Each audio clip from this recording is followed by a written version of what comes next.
It comes to something when you've got a backbench MP and a leader of the party, Nigel Farage, who takes the trouble to go across and address the American government, because we need to, because of free speech being under threat. It's no good pretending it isn't. It is. We are arresting people more for free speech problems than we are for petty crimes. Let's just listen to what Nigel had to say in Congress. Ago, that a new TV channel launched in the United Kingdom, GB News. And very rapidly, it was the biggest joke in town. It was the butt of cartoons. It wasn't going to survive. It was a joke. It wasn't professional. And a few weeks in, it was having a few problems. And then it sunk to the depths. The depths. It gave Nigel Farage an evening show. Which guaranteed failure, of course, didn't it? And here we are 4 years on. Number one news channel in the United Kingdom. And I've got to tell you, and I have used this line before, but I'm going to use it again because I like it. They all laughed at us. Well, let me tell you, they're not laughing now, are they? No, I've been very proud to be a part of it. And I think this initiative for us to have the show that'll be filmed live here in DC from 7 till 9 every evening and broadcast back into the United Kingdom and into Europe could be quite transformative. Paul talked about progressive broadcasting and journalism. President Trump has had a bad rap all the way through.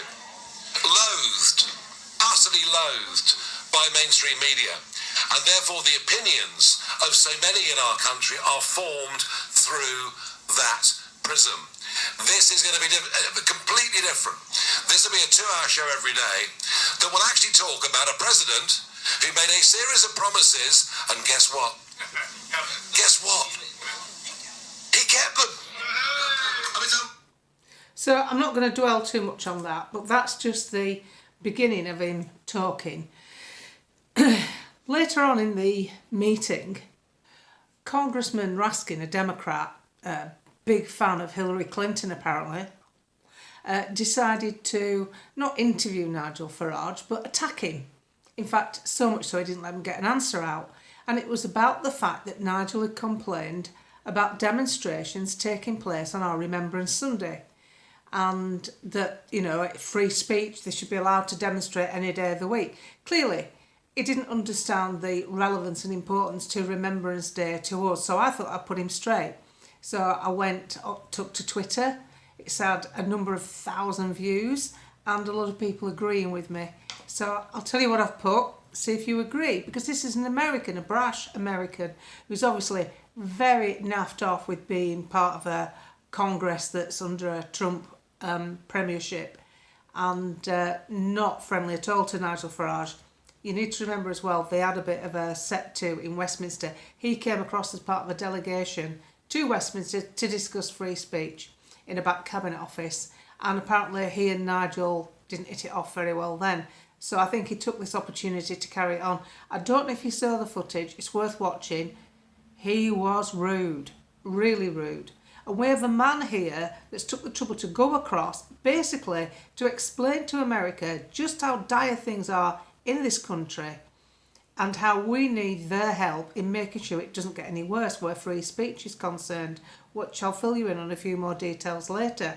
Anyway, here's the post that I decided to share with Congressman Raskin.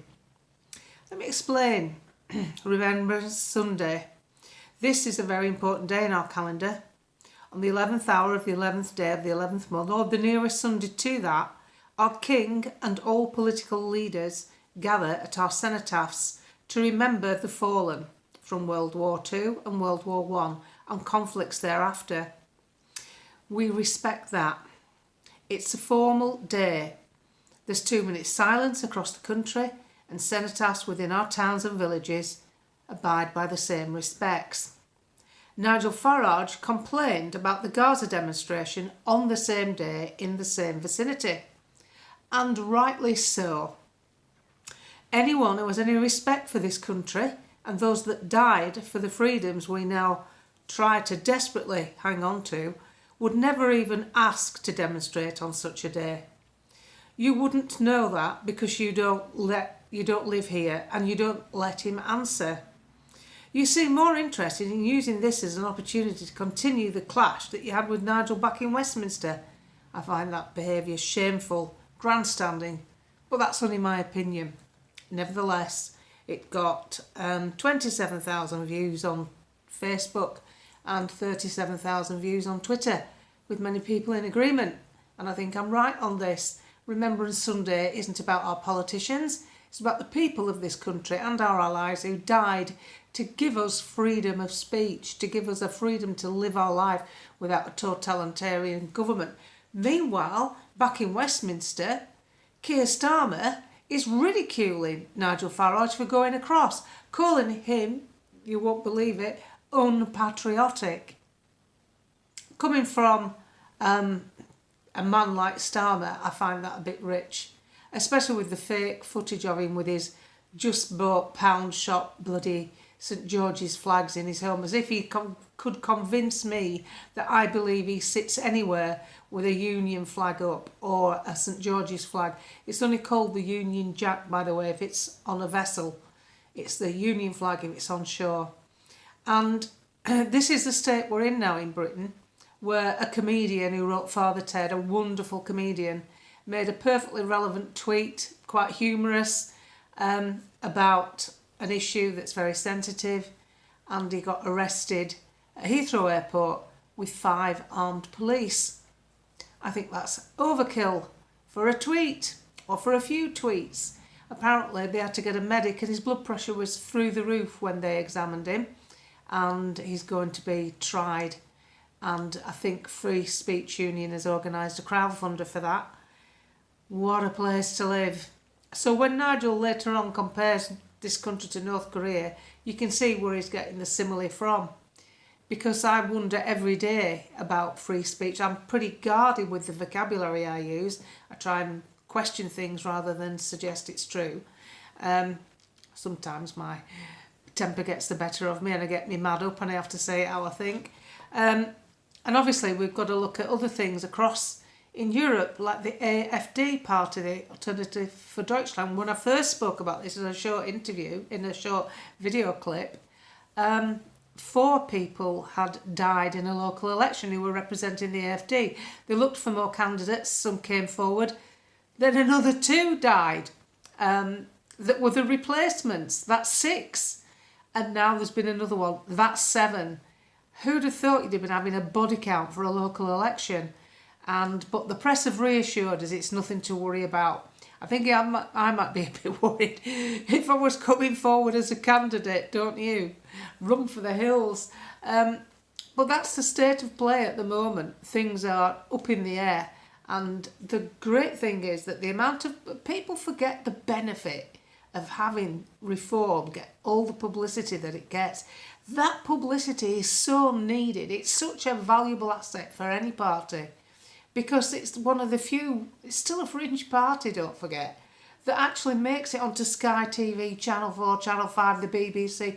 None of the others make that ground up. And if you're going to convince a nation that you're the one to vote for, you need to be on those channels, even though we don't like them, and people watching this know that they're pretty foul and they're insincere and it's propaganda. Nevertheless, you need to be on there. So I think it's quite good. And I'm actually quite revved up that Nigel's been across and done that. I think it's a good thing for Britain to cosy up to our allies, who have always been our allies. We've never really had allies in Europe. We've never been bailing them out of trouble. We bailed them out of trouble in World War One. We bailed them out of trouble in World War Two. We've bailed them out of trouble financially by propping up the EU, which is politically sclerotic and financially incompetent and propped up with quantitative easing. The euro is a fake currency. It's not even really worth what it shows on the Dow Jones index or the FTSE or anywhere. It's propped up by quantitative easing, much of which is happening now with the pound, which is going to plummet, sadly. Not because the pound's not worth anything, because our politicians aren't worth anything, and they've done it to us. And that's why we must avoid, like the plague, the two-party system. We must crash through that two-party system and break it up. Even if reform aren't perfect, it's going to be 95% better than what we've had, and that's what I work towards, and you're free to support who you want. Meanwhile, let's have a look at the figures for free speech arrests. Last year alone, in England and Wales, there were 145,214 hate crime offences recorded by the police. That's people basically saying something. That's where we sit as a country. So I'm more than happy that Nigel Farage took the trouble to go across to the US and talk to Congress about it. The Democrats were rude, arrogant, brash and overtalked him. The Republicans were absolutely fine and welcomed him. The other good thing, Bev Turner has been welcomed like a celebrity over there in America. They already loved her anyway, and now she's going to be using the news desk in Washington. This is a journalist that's not afraid. She's fabulous to look at. She's great to talk to. She's intelligent. She ticks all the boxes. She's just right for America. And Ben Leo's gone with her. A lovely lad who's just setting out as a young man. He's got a young family and he's doing his best too. So we're in good hands over there as far as GB News goes. And no matter how much Ofcom are on their back every day, they're still doing a pretty good job. They're still tied on a lot of topics, but that's the name of the game, I'm afraid. And while this boycott goes on with TV advertising, they'll just have to muddle through. Plenty of podcasts out there. And what we have to do is make sure we sift through the good ones. Another thing I'm going to touch on next time we speak, because I like looking at your comments, I'm going to look at the Fabian Society, because it's hot topic at the moment, and I think it's basically responsible for a lot of bad stuff that goes on with our government and in this country. So don't forget to subscribe. It's free, always will be. No arts, no daft arts and memorabilia. Can't be bothered with all that. Somebody said you should do scarves. Why should I do scarves? Everybody can go around wearing a scarf. What with me on? Give over.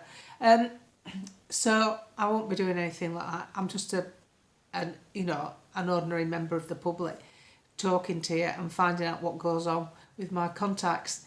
So the good thing is, with Angela Rayner, the state of that situation, and Keir Starmer, they don't do themselves any favours at all, any day of the week. They are tanking support like you wouldn't believe. I've never seen anything like it. That's good news for us.